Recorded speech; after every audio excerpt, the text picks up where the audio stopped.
हम जिस दस्तावेज पर बात कर रहे हैं वो है भारतीय नागरिक सुरक्षा संहिता 2023। जी। ये 2023 का अधिनियम संख्या 46 है। 25 दिसंबर 2023 को ये लागू हुआ। हाँ, इसने पुरानी वाली जो सीआरपीसी थी उसको रिप्लेस किया है। बिल्कुल। तो हमारे पास इसके कुछ अंश हैं, मतलब जो मुख्य अध्याय और धाराएं हैं उनकी लिस्ट है। जी। आज का मकसद है कि इस नई संहिता की बनावट को समझें, इसके मुख्य क्षेत्र क्या हैं, इसका एक ओवरव्यू लें। हाँ। कि ये क्रिमिनल जस्टिस प्रक्रिया को कैसे चलाएगी, इसमें क्या क्या शामिल है। तो चलिए शुरू करते हैं। बिल्कुल। तो ये संहिता असल में भारत में जो क्रिमिनल प्रोसीजर है, मतलब अपराध की जांच कैसे होगी, गिरफ्तारी कैसे होगी, कोर्ट में कार्यवाही कैसे चलेगी, जमानत के नियम क्या होंगे, ये सब कुछ। हाँ, ये सब कुछ उसका एक पूरा ढांचा देती है। और ये मतलब काफी बड़ा दस्तावेज है।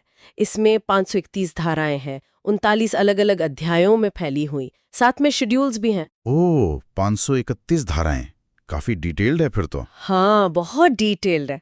इसमें तो फिर आपराधिक अदालतों और दफ्तरों के गठन से लेकर अध्याय 2, अदालतों की क्या शक्तियां होंगी अध्याय 3, और फिर लोगों की गिरफ्तारी की प्रक्रिया तक अध्याय 5, सब कुछ है। जी बिल्कुल।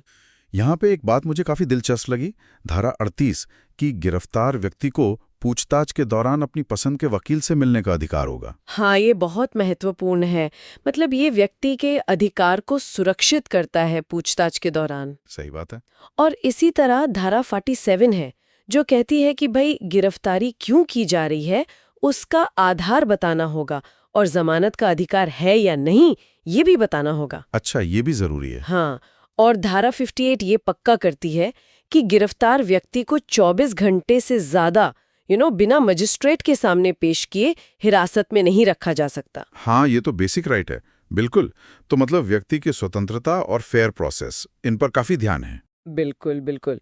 फिर संहिता में ये भी है कि लोगों को कोर्ट में कैसे बुलाया जाए, मतलब उपस्थिति कैसे सुनिश्चित की जाए। अध्याय 6 में समन, वारंट वगैरह है। फिर सबूत कैसे पेश किए जाएंगे, अध्याय 7 है जिसमें तलाशी वारंट वगैरह है। और यहाँ एक खास बात है, धारा 105। हाँ। वो तलाशी की प्रक्रिया की ऑडियो वीडियो रिकॉर्डिंग इलेक्ट्रॉनिक माध्यम से करने की बात करती है। अरे वाह, ये तो नई चीज है, मतलब टेक्नोलॉजी का इस्तेमाल। हाँ, पारदर्शिता बढ़ाने के लिए ये एक अच्छा कदम हो सकता है। और फिर पब्लिक ऑर्डर बनाए रखने के लिए भी प्रक्रियाएं हैं अध्याय 11 में। अच्छा, फिर पुलिस को सूचना देने और उनकी जांच करने की शक्तियों पर भी पूरा चैप्टर है अध्याय 13, जैसे एफआईआर की बात आती है। हाँ, धारा 173 संज्ञेय मामलों में एफआईआर से जुड़ी है। ये संज्ञेय मामले मतलब मोटे तौर पे गंभीर अपराध। हाँ, वो गंभीर अपराध जिनमें पुलिस बिना वारंट के गिरफ्तार कर सकती है। तो एफआईआर से लेकर जांच तक की पूरी प्रक्रिया इसमें है। फिर अदालतों का जुरिस्डिक्शन यानी अधिकार क्षेत्र अध्याय 14। और फिर अलग अलग तरह के ट्रायल्स कैसे चलेंगे, जैसे सेशंस कोर्ट के ट्रायल अध्याय 19, वारंट मामले अध्याय 20, समन मामले अध्याय 21 और समरी ट्रायल भी अध्याय 22। अच्छा, तो अपराध की गंभीरता के हिसाब से प्रक्रिया अलग अलग है। बिल्कुल। फिर सबूत कैसे लिए जाएंगे, कैसे रिकॉर्ड होंगे अध्याय 25, जमानत और बॉन्ड से जुड़े प्रावधान अध्याय 35। इसमें वो अग्रिम जमानत यानी एंटीसिपेटरी बेल भी है धारा 482 में। हाँ, एंटीसिपेटरी बेल, वो काफी सुना है। जी। और एक और चीज है, सौदा अभिवाक मतलब प्ली बार्गेनिंग अध्याय 23। प्ली बार्गेनिंग, ये क्या होता है? ये एक तरह की प्रक्रिया है जिसमें अभियुक्त कुछ शर्तों के तहत अपना जुर्म मानकर कम सजा के लिए कोर्ट से अनुरोध कर सकता है। अच्छा, मुकदमे जल्दी निपटाने के लिए शायद। हाँ, उसका एक उद्देश्य ये भी है। और एक और दिलचस्प बात है, अध्याय 29 में पीड़ितों के लिए मुआवजा योजना धारा 396 और गवाहों के लिए संरक्षण योजना धारा 398 का भी जिक्र है। ये बहुत अच्छा है, विक्टिम ऑफ विटनेस प्रोटेक्शन। हाँ, ये बहुत जरूरी है न्याय प्रक्रिया के लिए। और हाँ, एक और बात, धारा 530 इलेक्ट्रॉनिक माध्यम से मतलब वीडियो कॉन्फ्रेंसिंग वगैरह से ट्रायल और कार्यवाही की इजाजत देती है। तो टेक्नोलॉजी का काफी रोल दिख रहा है इस नई संहिता में। जी बिल्कुल। तो अगर हम संक्षेप में देखें तो ये संहिता क्रिमिनल जस्टिस सिस्टम को चलाने के लिए जांच से लेकर फैसले तक और उसके बाद की प्रक्रियाओं तक एक पूरा अपडेटेड प्रक्रियात्मक खाका देती है। और इसका जो बड़ा मकसद लगता है वो है प्रक्रियाओं को सुव्यवस्थित करना और ज्यादा स्पष्ट करना। तो इसका मतलब ये हुआ कि ये संहिता भारत की जो पूरी क्रिमिनल जस्टिस प्रक्रिया है उसके लगभग हर पहलू को छू रही है, उसे रिस्ट्रक्चर कर रही है। हाँ, कह सकते हैं ये एक व्यापक बदलाव लाने की कोशिश है। बिल्कुल। यहाँ एक सवाल फिर दिमाग में आता है जी, जिस पर शायद हमें आगे सोचना चाहिए जी। कि ये जो नई प्रक्रियाएं हैं, खासकर टेक्नोलॉजी का इस्तेमाल, जैसे तलाशी की इलेक्ट्रॉनिक रिकॉर्डिंग हुई या इलेक्ट्रॉनिक माध्यम से सुनवाई, ये असल में न्याय मिलने की रफ्तार और उसकी निष्पक्षता पर कैसा असर डालेंगी? हाँ, ये एक बहुत अहम सवाल है। क्या ये वाकई में चीजों को बेहतर बनाएगा या इसमें कुछ नई चुनौतियां भी आएंगी? इस पर गौर करना होगा। मेरे सामने एक अहम दस्तावेज है, भारतीय न्याय संहिता 2023। ये 25 दिसंबर 2023 को कानून बन गया, एक्ट नंबर 45। तो चलिए आज इसी की तहों में उतरते हैं, जरा देखते हैं कि इसकी बनावट कैसी है और क्या खास बातें हैं इसमें। बिल्कुल, ये संहिता जो हमारे देश के क्रिमिनल लॉ को एक नया रूप दे रही है, इसमें कुल 20 चैप्टर्स हैं और 358 सेक्शंस। 358 धाराएं। जी, और ये सिर्फ मतलब धाराओं की गिनती नहीं है, ये अपराधों को देखने का, उनको समझने का एक नया नजरिया पेश करने की कोशिश लगती है। तो शुरुआत कैसे होती है इसकी? पहले कुछ अध्याय किस बारे में बात करते हैं? देखिए, जो शुरुआती अध्याय हैं, मतलब 1 से 3, वो एक तरह से नींव रखते हैं। उनमें डेफिनेशंस दी गई हैं, परिभाषाएं, सजाओं के प्रकार बताए हैं, जैसे डेथ पेनल्टी, उम्र कैद, फाइन। और एक चीज है एकांत परिरोध, मतलब कैदी को एकदम अकेले में रखना, सॉलिटरी कन्फाइनमेंट। अच्छा। और साथ ही इसमें साधारण अपवाद भी दिए गए हैं, जनरल एक्सेप्शंस। साधारण अपवाद मतलब? व्यक्ति हो ओके। या नशे में किया गया काम, या फिर सबसे जरूरी अपने बचाव में, निजी बचाव में किया गया काम, राइट ऑफ प्राइवेट डिफेंस। ये धारा 34 से 44 तक है। अच्छा, तो ये तो हो गए वो बुनियादी सिद्धांत। फिर असल अपराधों की बात कहाँ से शुरू होती है? वो शुरू होती है अध्याय 4 से। ये फोकस करता है अबेटमेंट पर, यानी अपराध के लिए उकसाना। उकसाना, ठीक है। हाँ, और क्रिमिनल कॉन्स्पिरेसी, मतलब आपराधिक साजिश रचना और अपराध करने की कोशिश, अटेम्प्ट। ये सब धारा 45 से 62 में कवर होता है। तो ये प्लानिंग और कोशिश वाले अपराध हो गए। जी। और यहाँ से शायद अपराधों को अलग अलग वर्गों में बांटा गया है। मैंने सुना है कुछ वर्गों पर मतलब खास ध्यान दिया गया है। हाँ, ये बहुत महत्वपूर्ण है।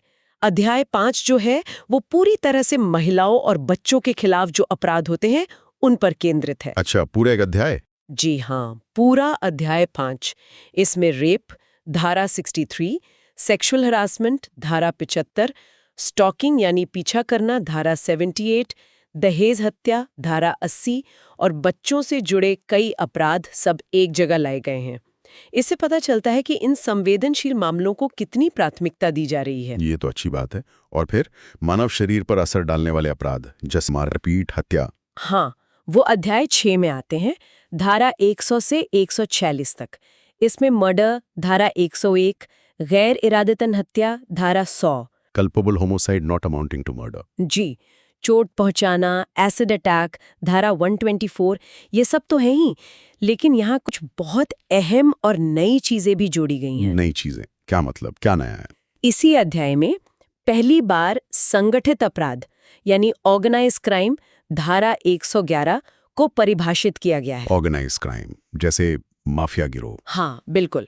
और सिर्फ ऑर्गेनाइज क्राइम ही नहीं, छोटे संगठित अपराध, पेटी ऑर्गेनाइज क्राइम धारा 122, उसको भी डिफाइन किया है और दंडनीय बनाया है। पेटी ऑर्गेनाइज्ड क्राइम। अच्छा। और साथ ही आतंकवादी कृत्य, टेररिस्ट एक्ट धारा 113, इसकी भी विस्तृत परिभाषा और सजा दी गई है। तो ये दिखाता है कि जो आजकल की चुनौतियां हैं, जैसे बड़े आपराधिक गिरोह हैं, आतंकवाद है, उनसे निपटने की एक सीधी कोशिश है ये। हाँ, ये तो वाकई बड़ा कदम लगता है। इनको अलग से परिभाषित करने का मतलब है कि शायद इनसे निपटने के लिए ज्यादा सख्त कानून होंगे। लगता तो यही है, इनके लिए शायद अलग प्रक्रियाएं और सजाएं होंगी। दिलचस्प।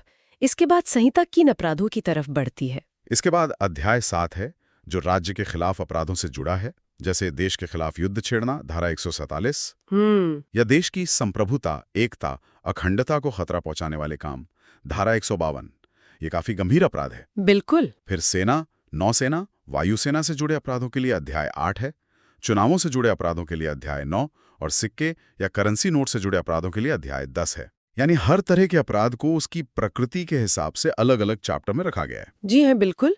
लोक शांति भंग करने वाले अपराध मतलब पब्लिक ट्रैंक्विलिटी, वो अध्याय 11 में है। फिर सरकारी कर्मचारियों, पब्लिक सर्वेंट से जुड़े अपराध अध्याय 12 और 13 में, झूठे सबूत देना फॉल्स एविडेंस वो अध्याय 14 में, लोक स्वास्थ्य सुरक्षा इनसे जुड़े अपराध अध्याय 15 में और धर्म से संबंधित अपराध अध्याय 16 में। काफी विस्तृत वर्गीकरण है। संपत्ति से जुड़े अपराधों के बारे में क्या है? चोरी, लूट, डकैती, उसके लिए अध्याय 17 है, धारा 303 से 334 तक। इसमें चोरी, लूट, डकैती जैसे जो पारंपरिक अपराध है वो तो है ही, पर एक दिलचस्प बात यह है कि झपटमारी मतलब स्नैचिंग, धारा 304, इसको एक अलग अपराध के तौर पर शामिल किया गया है। झपटमारी, स्नैचिंग पहले ये अलग नहीं था। पहले ये अक्सर चोरी या लूट में ही आ जाता था, लेकिन अब इसे अलग से पहचान दी गई है। शायद जो सड़क पर बढ़ते अपराध हैं, चेन स्नैचिंग वगैरह, उन पर लगाम कसने की जरूरत को देखते हुए ये किया गया है। ये भी एक अहम बदलाव हो सकता है। और अंत में क्या है? अंत के अध्यायों में अध्याय 18 है दस्तावेजों में जालसाजी, फॉर्जरी वगैरह से जुड़ा हुआ। अध्याय 19 देखता है आपराधिक धमकी, क्रिमिनल इंटिमिडेशन और मानहानि, डिफेमेशन को। डिफेमेशन भी इसमें है? जी।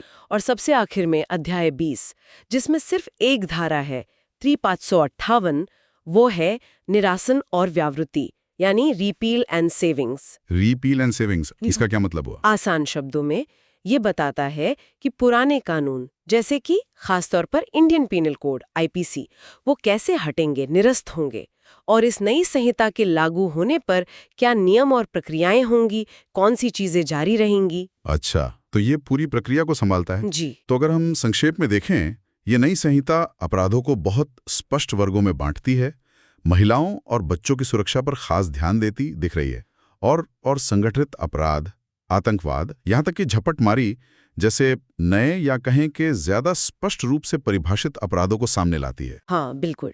ये जो पूरी संरचना है, ये हमें कानून बनाने वालों की सोच की एक झलक तो जरूर देती है कि वो किन चीजों को अहम मान रहे हैं, समाज की किन चुनौतियों का समाधान वो खोजना चाहते हैं इस नए कानून के जरिए। तो सोचने वाली बात यह है, और शायद आगे इस पर और बात हो सकती है, कि ये जो नई संरचना है, खासतौर पर ये जो नए अपराध परिभाषित किए गए हैं, जैसे संगठित अपराध या आतंकवाद, इनका हमारी न्याय व्यवस्था पर और समाज पर असल में क्या असर पड़ेगा? क्या ये वाकई कानून लागू करने के तरीके को बदलेगा?